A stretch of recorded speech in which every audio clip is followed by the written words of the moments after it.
Webster Parish Sheriff Gary Sexton. Hey, Mr. Gary, how are you this morning? I'm fine, sir. How are you? So No, you're not fine. You're lying. Wait a second. You're standing. just let me run through the scenario here, and you can go back and correct me as the Gary Sexton saga grows.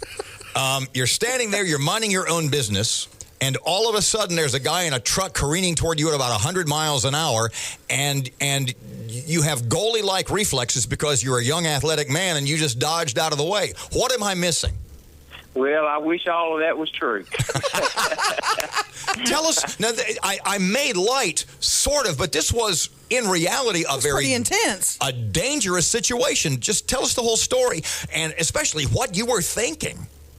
Well, sir, it all started yesterday afternoon, and the troop spotted a vehicle, which they were on the lookout for, and they spotted the vehicle and matched the description, got in behind it, run the plates, come back stolen, and the pursuit come to Webster Parish. And, you know, we try not to tolerate rude behavior in people, so we decided to get in on the pursuit and help the troop get this vehicle stopped. And he was one of those individuals that just didn't want to comply with the law, and it was intense for quite a few minutes there. He was putting a lot of people in danger, but ended up that Minden PD got him spike strips out on him and got his tires, and we got him slowed down over around the Trucker's Paradise. And when he tried to make an exit off of Trucker's Paradise, myself and one of the troopers, I guess you could say we done a pit maneuver on him and got him pinned in and got him stopped. And, you know, public safety is the number one issue in a situation like this, and he was putting a lot of people at danger.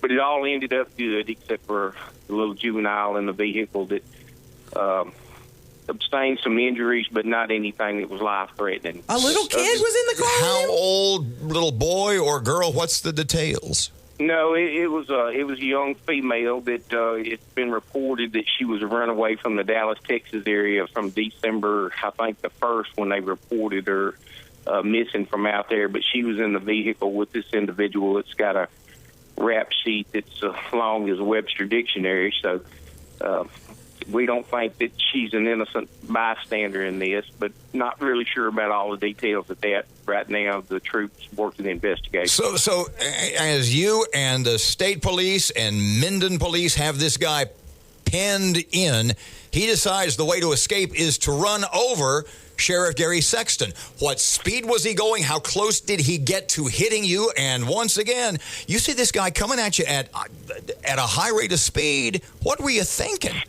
Well, sir, you know, actually, I think it was more or less that he had to worry about me trying to run over him to get him stopped. Y'all pinned him in. You each got on one side of him?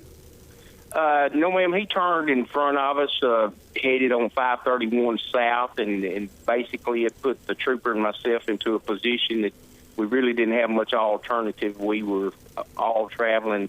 We had slowed down at that point to make the turn, but we basically just broadsided him and pushed him into a guardrail, and then he was pinned on the inside of the truck. Okay, anybody hurt? I mean, did you get any kind of injuries? Yeah, like you, for instance. Yeah.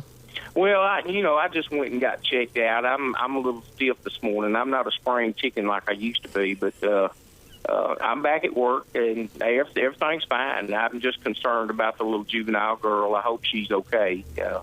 You know, at age 16, you can say, well, she's at fault for being there and got no circumstances. But, you know, at 16, I made a lot of stupid mistakes in my life. So you go home last night, and I don't know your marital situation, much about your personal life. You go home, your wife says, so what happened at work today? And you said, nothing much. Well, I'll be honest with you. When I went home last night, I was going to try to milk this thing and get stuff in bed and all, but that didn't work. Typical guy. Does it ever? Listen, man. You didn't have to get any stitches or anything like that. You just were sore, huh?